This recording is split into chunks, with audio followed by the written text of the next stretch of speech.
बिस्मिल्लाहिर्रहमानिर्रहीम। अस्सलाम वालेकुम दोस्तों, मैं हूं कमरान। प्रॉक्समॉक्स के लेसन 18 के अंदर मैं आपको storage overview and setting up ZFS storage in Proxmox VE 8.3 के बारे में बताऊंगा। ZFS stand for zettabyte file system storage. अब चलिए इस एक्टिविटी को परफॉर्म करते हैं। मैं अपने प्रॉक्समॉक्स सर्वर पे आ गया हूँ। अब यहाँ लेफ़्ट साइड पे मैं जूम करके आपको दिखाता हूँ, ये मेरी स्टोरेज है, लोकल और लोकल LVM, इसको बड़ा कर लेते हैं। अब जब आपने स्टोरेज करनी है क्रिएट, अपने प्रॉक्समॉक्स को कॉन्फ़िगर करना है, तो स्टोरेज कौन कौन से इसके लेवल होते हैं पहले वो आपको एक्सप्लेन कर दूं। आपने आना है वेबसाइट पे pveproxmox.com पे और यहाँ आपने टाइप करना है स्टोरेज। स्टोरेज की इंफॉर्मेशन यहाँ आपके सामने ओपन हो जाएगी। The Proxmox VE storage model is very flexible. Virtual machine image can either be stored or one or several local storage or on a shared storage like NFS, iSCSI, NAS, SAN. There are no limit and you may configure as many storage pool as you like. You can use all storage technologies available for Debian Linux.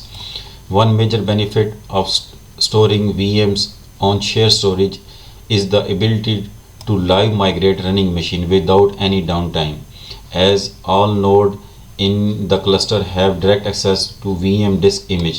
There is no need to copy VM data, so live migration is very fast in that case. Storage library, storage types कौन कौन सी हैं? There are basically two different classes of storage types: file level storage और block level storage. File level based storage technologies allow access to fully featured POX6 file system. They are in general most flexible than any block level storage and allow you to store content of any type. ZFS is probably the most advanced file system and it has full support for snapshot and clones. Block level storage allows the store large raw image. It is usually not possible to store other files, ISO, backup files on such storage type. Most modern block level storage implementations support snapshot and clones. RA-DOS and GlusterFS are distributed file system replicating storage data to different nodes. अब description इन्होंने दी हुई है। ZFS आपकी जब आप red configure करते हैं तो आप ZFS यूज़ करते हैं। ZFS भी आपकी जिस तरह लोकल डायरेक्टरी इसी तरह आप इसको यूज़ कर सकते हैं। आप इसके अंदर plug in ZFS pool level इसका बहुत शेयर आप नहीं कर सकते, इसके अंदर शेयरिंग नहीं। स्नैपशॉट आप क्रिएट कर सकते हैं और स्टेबल है। इसी तरह डायरेक्टरी है BTRFS, NFS, SEF, Proxmox backup, GlusterFS। अब GlusterFS जिस तरह विंडोज़ के अंदर DFS होता है, डिस्ट्रीब्यूटेड फाइल सिस्टम, इसी तरह प्रॉक्समॉक्स के अंदर GlusterFS है। आप file system, distributing file system भी इसको कहते हैं, आप क्रिएट कर सकते हैं। इसके अंदर आप शेयरिंग कर सकते हैं और स्नैपशॉट आप क्रिएट नहीं कर सकते। स्टेबल है। SEFFS ओपन सोर्स सोल्यूशन कह सकते हैं। लेवल फाइल है, शेयर्ड यस, स्नैपशॉट क्रिएट कर सकते हैं और स्टेबल भी है। इसी तरह LVM थिन।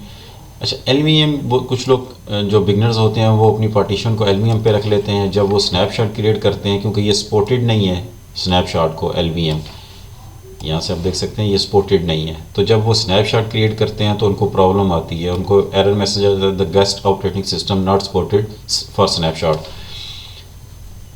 LVM थिन ये क्योंकि स्नैपशॉट को सपोर्टेड है। SCSI, iSCSI kernel, iSCSI, SEF RBD और ZFS और iSCSI। आप इनको डिटेल से स्टडी कर लीजिएगा ताकि आपको जो आपकी रिक्वायरमेंट आप उसके मुताबिक उसको सेलेक्ट कर सकें। वापस आते हैं यहाँ।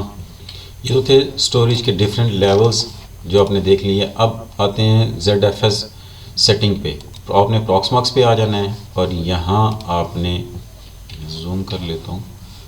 प्रॉक्समॉक्स आपने जो भी नाम रखा होगा वो आपका यहाँ अपीयर होगा, आपने वहाँ से क्लिक करना है और यहाँ डिस्क के अंदर आ जाना है। आपने डिस्क पे क्लिक करना है और आपकी जितनी भी डिस्क होंगी वो आपको यहाँ अपीयर हो जाएंगी। अब मेरी चूँकि एक ही लगी हुई है 2 TB की, वो यहाँ अपीयर हो रही है। जब मैं इसको क्लिक करता हूँ तो इसके ऊपर डिफरेंट ऑप्शंस आ जाती हैं। जब आप नई हार्ड डिस्क ऐड करेंगे, मतलब रेड क्रिएट करने के लिए, तो आपकी हार्ड डिस्क यहाँ आपको अपीयर हो जाएंगी।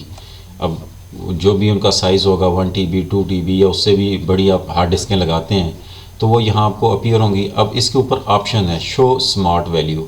अब जब आप इसको क्लिक करेंगे तो वो आप टेस्ट करेगा और आपकी अगर हार्ड डिस्क सही होगी तो यहाँ वो पास का मैसेज आपको अपीयर कर देगा। अगर किसी किस्म का इशू होगा तो यहाँ भी आपको अपीयर हो जाएगा। और अगर आपने नोटिफिकेशन ईमेल नोटिफिकेशन सेटिंग की हुई है तो आपको ईमेल भी नोटिफिकेशन आ जाएगा। इसी तरह इनिशियलाइज डिस्क विद जीपीटी, क्योंकि मेरी तो आर डिस्क की पार्टीशन हुई हुई है इस वजह से ये ऑप्शन फेडेड है। जब आपकी अनयूज़ यहाँ होंगी तो ये ऑप्शन अपीयर होगी। अगर आप उसको जीपीटी में कन्वर्ट करना चाहते हैं तो आप यहाँ से कन्वर्ट कर सकते हैं। किसी भी हार्ड डिस्क का डाटा यानी कि फॉर्मेट करना चाहते हैं तो वाइप डिस्क आप यूज़ कर सकते हैं। LVM डायरेक्टरी और ZFS आपके रेट कन्फिगर करने के लिए यूज़ होते हैं। अब यहाँ मैं इसको जूम कर लेता हूँ। आपने क्रिएट ZFS में आ जाना है और यहाँ नीचे अभी क्योंकि मेरी कोई हार्ड डिस्क ऐसी नहीं है जो अनयूज़ हो, इसलिए मुझे ये नो डिस्क अनयूज़ शो कर रहा है। आपकी जो आपने नई हार्ड डिस्कें ऐड की होंगी वो यहाँ आपको अपीयर हो जाएंगी, 2 3 4 5 जितनी भी आपने ऐड की होंगी। यहाँ लेट्स सपोज आपने नाम रख लिया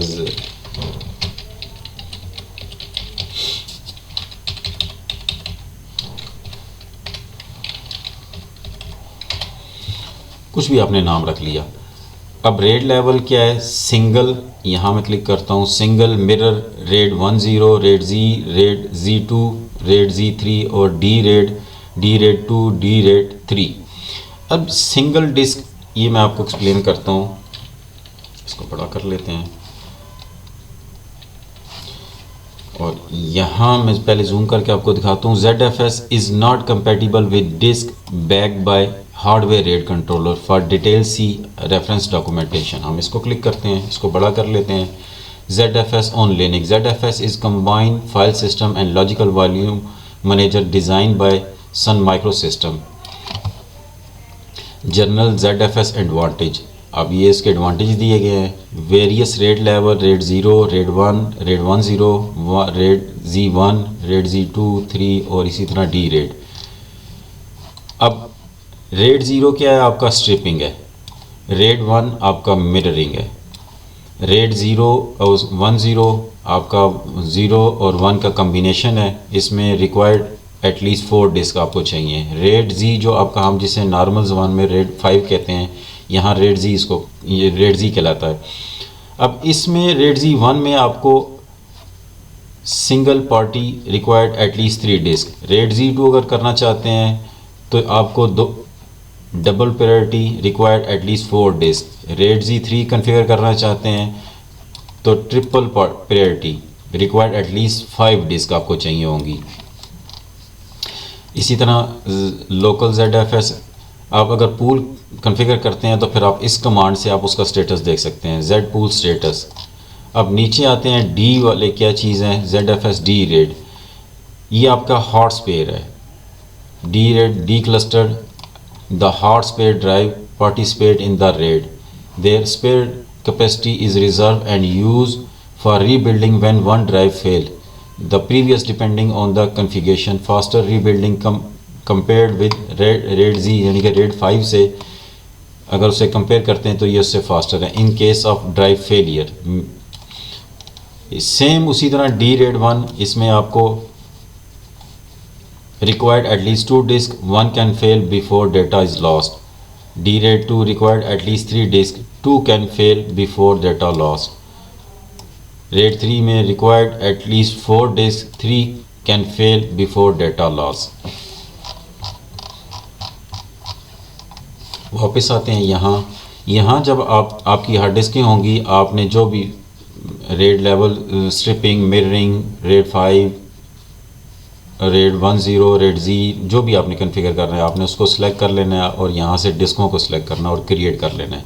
क्रिएट करने के बाद आपकी डिस्क यहाँ आ जाएंगी, यहाँ आ जाएगी। जिस तरह ये मेरी लोकल भी है LVM है, इस तरह यहाँ अपीयर हो जाएगा जो भी आपने नाम रखा होगा। और सेम उसके अंदर समरी, VM डिस्क, CT यानी कि CT वॉल्यूम, कंटेनर वॉल्यूम्स आपके आ जाएंगे और परमिशंस, यही 4 ऑप्शन उसके अंदर अपीयर होंगी। अब जिस तरह लोकल के अंदर आपके पास ऑप्शन होती है ISO इमेज, वो आप रेड के अंदर आपको ऑप्शन नहीं आएगी। यानी कि इस तरह इसके अंदर लोकल के अंदर मैं ISO इमेज अपलोड करके यहाँ स्टोर कर लेता हूँ, लेकिन जब आप ZFS कर लेंगे तो आपके पास यही ऑप्शंस अपीयर होंगी। होप आप स्टोरेज कंसेप्ट और ZFS कैसे क्रिएट करते हैं क्लियर हो गया होगा कंसेप्ट आपका। इस वीडियो में इतना ही, मिलते हैं अपनी नेक्स्ट वीडियो में, तब तक के लिए अल्लाह हाफिज़।